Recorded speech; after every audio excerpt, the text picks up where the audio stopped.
Hello friends, હું છું Nitaben cooking ચેનલથી. મારી ચેનલમાં ફ્રેન્ડ્સ તમારું ખૂબ ખૂબ સ્વાગત છે. આજે હું તમારી સાથે શેર કરવાની છું એક મસ્ત મજાના રાજા રાણી પરોઠા. તો આ રાજા રાણી પરોઠા તમે ક્યારેય બનાવ્યા છે? નથી બનાવ્યા તો આજે હું તમને આ રેસીપી તમને બતાવવાની છું. તો ફ્રેન્ડ્સ, રેસીપી જોતા પહેલાં તમને મારી રેસીપી ગમે તો લાઈક અને શેર કરજો, અને હજી સુધી તમે આ ચેનલને સબસ્ક્રાઈબ ન કર્યું હોય તો સબસ્ક્રાઈબ કરજો, અને બાજુમાં રહેલ બેલ આઇકન પ્રેસ કરજો, જેથી મારી નવી નવી રેસીપીના નોટિફિકેશન તમને મળતા રહે. તો ફ્રેન્ડ્સ, ચાલો બનાવીએ. સૌથી પહેલાં આપણે પરોઠાનો લોટ બાંધશું. તો પરોઠાના લોટ બાંધવા માટે આ અડધો કપ ઝીણો રોટલીનો લોટ લીધો છે, અને હવે એમાં આપણે સ્વાદ પ્રમાણે થોડુંક આપણે નિમક એડ કરશું, અને થોડુંક જીરું એડ કરશું. જીરુંથી પરોઠાનો ટેસ્ટ ખૂબ સારો આવે છે. અને હવે આપણે એમાં મોણ આપશું, 1 ચમચી જેટલું મોણ આપશું, અને સારી રીતે મોણને બધી જ બાજુથી હલાવીને મિક્સ કરી દઈશું લોટ સાથે. બધું જ લોટ સાથે આવી રીતે આમ મિક્સ કરી દેવાનું છે. અને હવે થોડું થોડું પાણી એડ કરી અને કઠણ લોટ બાંધવાનો છે. પરોઠાનો લોટ બાંધી એવો કઠણ લોટ બાંધવાનો છે. જુઓ, આપણે આવો લોટ બાંધવાનો છે, અને લોટને સારી રીતે મેં કસણી પણ લીધો છે. તો આપણો આ લોટ પરોઠા માટે કમ્પ્લીટ છે. હવે આપણે પરોઠામાં ભરવા માટેનું સ્ટફિંગ બનાવશું. જુઓ ફ્રેન્ડ્સ, આ 2 નાના એવા બટેટાને મેં બાફી લીધા હતા, અધકચરા બાફી, અને પછી મેં એને ખમણી લીધા છે.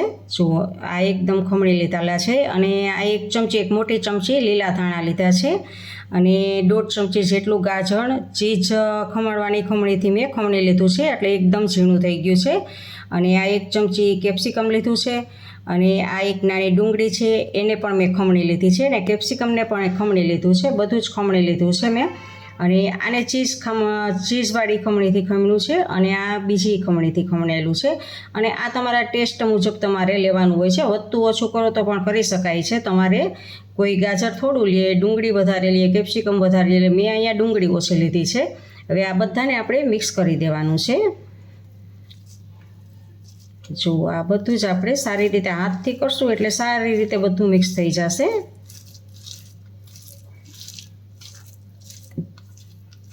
આપણે આમાં સ્વાદ પ્રમાણે નિમક એડ કરશું, અને લાલ મરચું પણ સ્વાદ પ્રમાણે આપણે એડ કરશું. આમાં જો તીખાશ તમારે જેવી જોતી હોય એ પ્રમાણે તમારે લાલ મરચું એડ કરવાનું છે. ધાણા જીરું પાવડર એડ કરશું, અને આમચૂર પાવડર એડ કરશું. ખટાશ માટે આપણે લીંબુ નહીં નાખીએ, નહીંતર પાણી છૂટશે, એટલે આમચૂર પાવડર. અને આ બધાને ખમણી અને તમારે હાથથી દબાવી અને રસો કાઢી લેવાનો છે, એટલે પાણી છૂટશે નહીં. અને હવે આ મેજિક મસાલા છે, એને તમારે જરૂર પ્રમાણે આમાં એડ કરવાનો છે. જુઓ, થોડોક મેજિક મસાલા, આપણે એનો ટેસ્ટ ખૂબ જ સારો આવે મેજિક મસાલાનો. અને આ બધું સારી રીતે આપણે મિક્સ કરી દઈશું.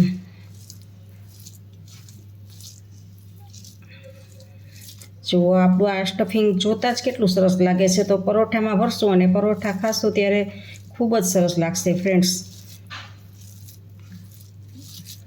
જુઓ, આ આપણું સ્ટફિંગ તૈયાર છે. હવે આપણે પરોઠું વણવાનું છે.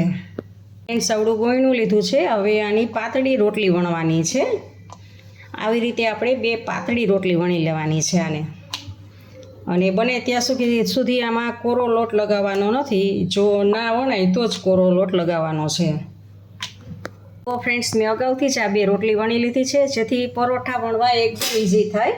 તમારે પરોઠા વણતા બહુ ઓલું થતું હોય તો આવી રીતે 2 રોટલી વણી લેવાની, પાતળી રોટલી વણવાની, અને એમાં સ્ટફિંગ ભરી દેવાનું વચ્ચે. જો આ સ્ટફિંગ આમાં બધે જ આમ પૂરું કરી દેવાનું છે.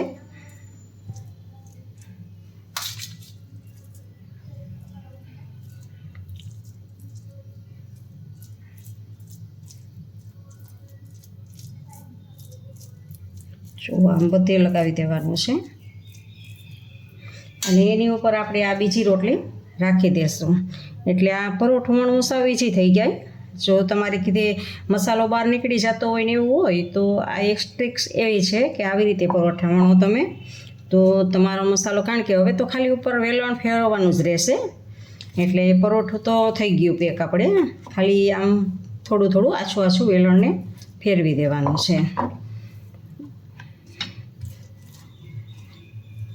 જુઓ આપણું પરોઠું બની ગયું છે. તો હવે આને આપણે સાતડી લેવાનું છે.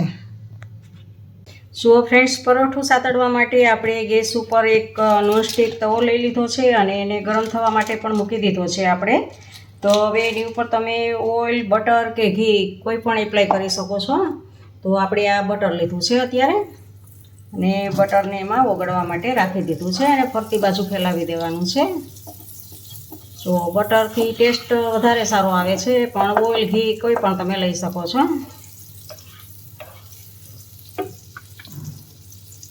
અને હવે એની ઉપર આપણે પરોઠું રાખવાનું છે. ને આને મીડિયમ આંચ ઉપર જ આપણે સાતડવાનું છે, જેથી આપણું પરોઠું ક્રિસ્પી બને.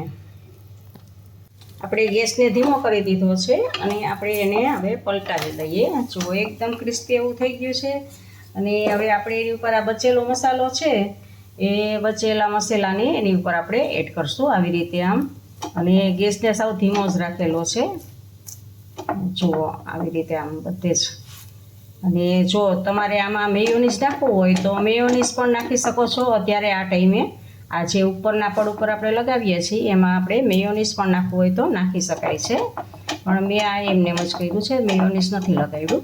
આમ ફરતી બાજુ આને એપ્લાય કરી દેવાનું છે. હવે ફ્રેન્ડ્સ, આને વચ્ચોવચ્ચ રાખી અને આપણે આ મોઝરેલા ચીઝ જે છે એ મોઝરેલા ચીઝ કે તમે કોઈ પણ ઓલું ક્યુબવાળું ચીઝ પણ આપણે આમાં રાખી શકો છો. આવી રીતે આમ ચીઝને ઉપર રાખી દેવાનું છે. આમ એપ્લાય ફરતી બાજુ આમ ગાર્નિશિંગ કરી દેવાનું છે, એટલે મેલ્ટ થઈ જશે ત્યારે ખૂબ જ સરસ લાગશે. અને ક્યુબવાળું ચીઝ પણ સરસ લાગશે. અને પનીરને તમે ખમણીને નાખવું હોય તો પનીરને પણ ખમણીને નાખી શકો છો. જો હાથની મદદથી બધે જ જવા દેવાનું છે. અને હવે ઉપરથી આપણે ઢાંકણ ઢાંકી દેવાનું છે. જો આવી રીતે આમ આપણે ઢાંકણ ઢાંકી દેવાનું છે. જુઓ ફ્રેન્ડ્સ, 1 મિનિટ થઈ ગઈ છે. તો આપણે હવે એની ઉપર આ પીઝાનો મસાલો છે એ સ્પ્રિંકલ કરશું, જેથી સ્મેલ આમાં બેસી જાય એની. આ પીઝાનો મસાલો છે અને થોડુંક ચીલી ફ્લેક્સ, આપણે આ ચીલી ફ્લેક્સ. અને હવે ઉપરથી આપણે આ લીલા ધાણા.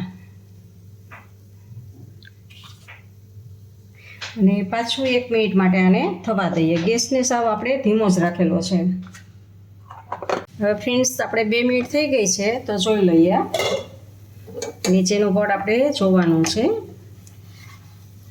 તો નીચે એકદમ ક્રિસ્પી થઈ ગયું છે. થોડોક ફૂલ રાખીએ હવે આપણે.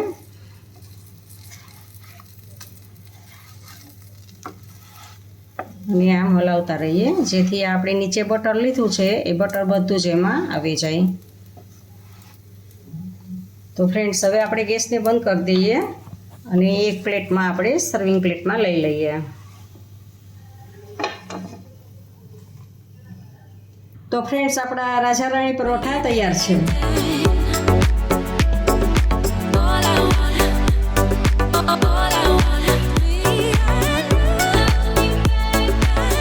ફ્રેન્ડ્સ, તમને મારી આ રેસીપી કેવી લાગી તે કમેન્ટ બોક્સમાં કમેન્ટ કરીને મને જરૂરથી જણાવજો. ઇન્સ્ટાગ્રામમાં મારા પેજને ફોલો કરજો, મેં નીચે લિંક આપેલી છે.